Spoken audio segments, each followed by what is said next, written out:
तो पास में 8-7 खाली बताने पड़ते हैं ना। ये महिला है।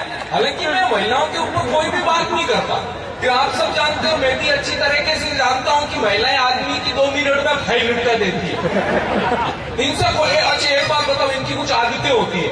अच्छा, एक तो आप किसी से भी उम्र पूछ लेना, पट्टी कभी इसने नहीं बताई।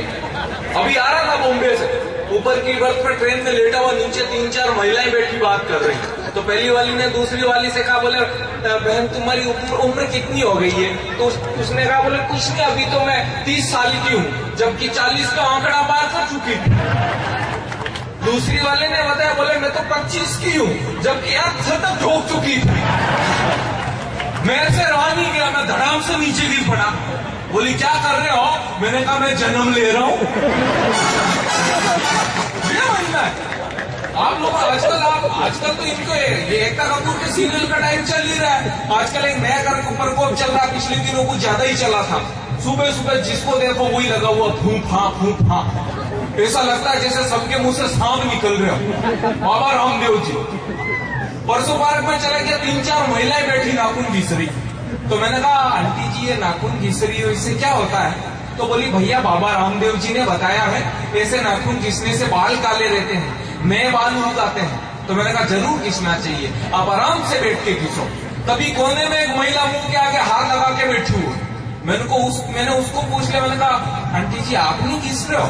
बोले भाई साहब कुछ ज्यादा घिस लिया था पिछले दिनों, जो मूंछें निकल आई।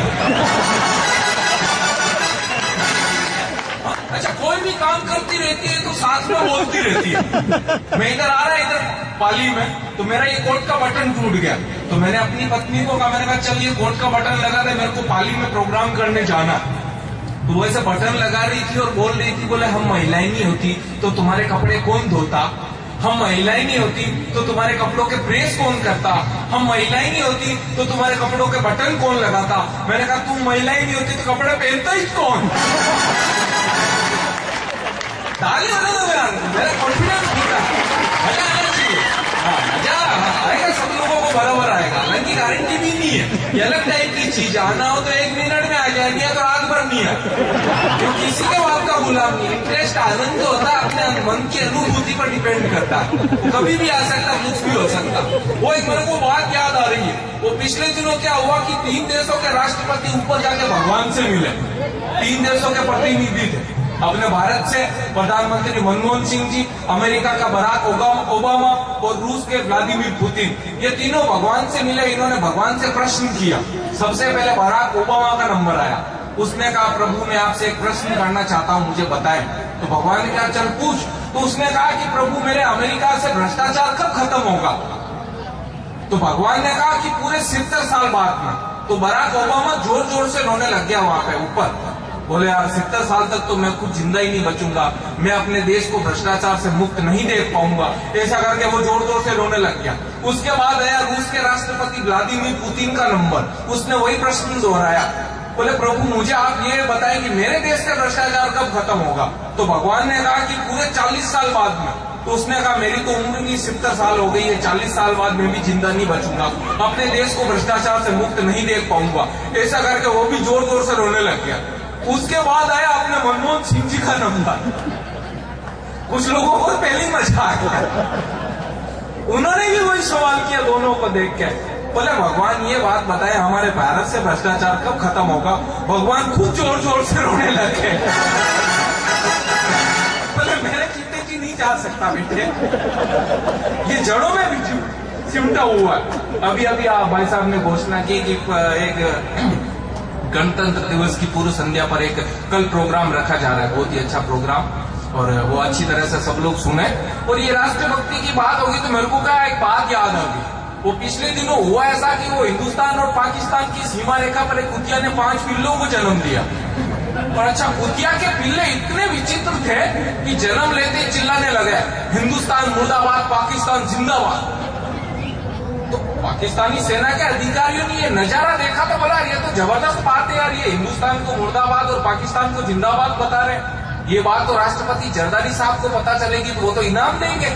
तो बात 15 दिन बाद में जरदारी के पास पहुंच गई। बोले हिंदुस्तान और पाकिस्तान की सीमा रेखा पर एक कुतिया ने पिल्लों को जन्म दिया है जो हिंदुस्तान को मुर्दाबाद और पाकिस्तान को जिंदाबाद बता रहे। तो अगला आ गया सीमा रेखा पर, बोला मैं उन कुतिया के पिल्लों का दीदार करना चाहता हूँ। अच्छा आया पाकिस्तानी सेना के अधिकारी को, कहा है कुतिया के पिल्ले? उस अधिकारी ने कहा सर वो है। अच्छा जैसे ही कुतिया के पिल्लों ने उस जरदारी को देखा, पाकिस्तान के राष्ट्रपति को, तो उनमें देशभक्ति जगी और जोर से बोला साले जरदारी तेरा बाप मुर्दाबाद, तेरा खानदान मुर्दाबाद, पाकिस्तान मुर्दाबाद, हिंदुस्तान जिंदाबाद था, जिंदाबाद रहेगा। उसका दिमाग खराब हो गया जरदारी का। उसने एक चोर का सपोर्ट लगाया पाकिस्तानी सेना के अधिकारी को और कहा कि साले तू क्या कह रहा था, ये हिंदुस्तान को मुर्दाबाद और पाकिस्तान को जिंदाबाद बता रहे, इन्होंने तो मेरी खानदान से ही फाइल निपटा दी है। तो उस पाकिस्तानी सेना के अधिकारी ने जो जवाब दिया उस पर सब लोग मस्ती लेना। उस पाकिस्तानी सेना के अधिकारी ने कहा कि सर जब ये 15 दिन पहले हिंदुस्तान को मुर्दाबाद और पाकिस्तान को जिंदाबाद बता रहे थे तब इनकी आंखें बंद थी, आज 15 दिन बाद इनकी आंखें खुल गई है और आपकी औकात पता चल गई। ये देशभक्ति है, देशभक्ति कभी भी जग सकती है। हालांकि अलग टाइप का खेल है। अभी भाई साहब बहुत अच्छा प्रोग्राम का संचालन करके गए, माथुर जी बहुत अच्छा काम करते हैं। हा? इनका भी इनके घर पे भी पिछले दिनों में चला गया, इनके घर पे चला गया इनका छोटा बच्चा बहुत मटकट, जैसे इन्होंने मेरे बारे में बता रहे थे अभी। तो मैं इनके घर में बैठा हुआ था, चाय पी रहा था, तभी इनके छोटे बच्चे ने जिद कर ली, बोले पापा पापा एक बात बताओ आपकी शादी कहाँ पे हुई? तो इन्होंने कहा मूर्ख है तेरे प्रश्न करने का तरीका। बोले नहीं बताना पड़ेगा कहाँ पे हुई। तो इन्होंने कहा कहाँ पे हुई? तेरी मम्मी से हुई। तो लड़के ने स्टाइल मारते हुए कहा वाह पापा गजब कहिया, घर की घर में शादी कर ली। ये बच्चे होते हैं, बच्चों की बात कर रहे हैं अपन। तभी एक प्रश्न और करके इनके छोटे बच्चे ने बोले पापा पापा मेरे को साइकिल चाहिए। तो इन्होंने कहा कि यार तू किस लिए साइकिल चाहता? बोले मेरे को स्कूल जाने में दिक्कत होती है। तो इन्होंने उसको समझाया, बोले पागल तू साइकिल की जिद क्यों कर रहा है? तेरी उम्र में लाल बहादुर शास्त्री जो थे वो नदी तैर करके पार करके स्कूल पढ़ने के लिए जाते थे और बड़े होकर देश के राष्ट्रपति बने। तो इनके बच्चे ने उसी टाइम बोल दिया, बोले पापा ज्यादा ज्ञान मत बांटो, आपकी उम्र में भगत सिंह फांसी पे चढ़ गए थे, आप यहाँ क्या कर रहे हो? ये बच्चे पिछले दिनों मैं तो क्या कि वो आप लोगों को प्राइवेट हॉस्टल है बॉयज की, उसमें काम करता हूँ मैं। क्या वो बच्चों के खाने पीने का सारा सिस्टम देखता हूँ, खाने वाने का